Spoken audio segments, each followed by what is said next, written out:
আসসালামু আলাইকুম। কেমন আছেন আপনারা? নিশ্চয়ই অনেক ভালো আছেন। আর আমি এই যে দুপুরের রান্নার আয়োজন করে রাখছি। আজকে রান্না করব লাউ আলু দিয়ে চিংড়ি মাছ। আর এখানে আছে বোয়াল মাছ। বোয়াল মাছ ভুনা করব। তো আজকে দুপুরে রান্না হবে লাউ আলু দিয়ে চিংড়ি আর মাছ ভুনা।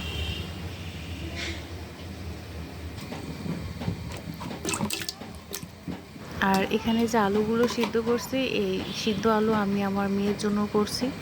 ওকে আলু সিদ্ধ করে দিলেও সুন্দর করে নিজ হাতে বসে বসে খাই, তো ওর জন্য আলু সিদ্ধ করলাম। আর আমি এখানে রান্না বসিয়ে দিয়েছি। আমার রান্নাটা কেমন হয় নিশ্চয়ই আপনারা কমেন্ট করে জানাবেন, আর ভিডিওটা অবশ্যই পুরোটা না টেনে দেখবেন।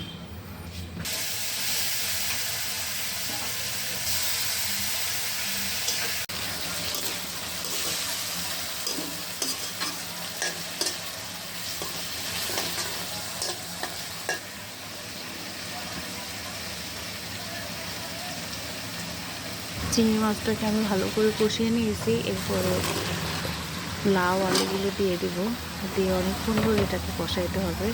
রান্নার কিন্তু একটা টিপস, সেটা হচ্ছে যত বেশি কিন্তু কষানো যায় তত বেশি রান্নার টেস্ট হয়।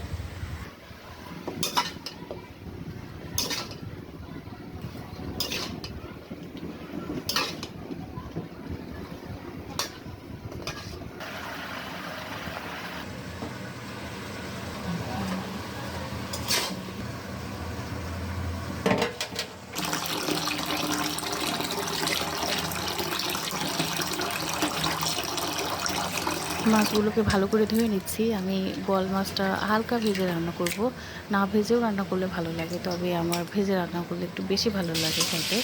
খুব বেশি ভাজবো না, হালকা একটু ভেজে নিব।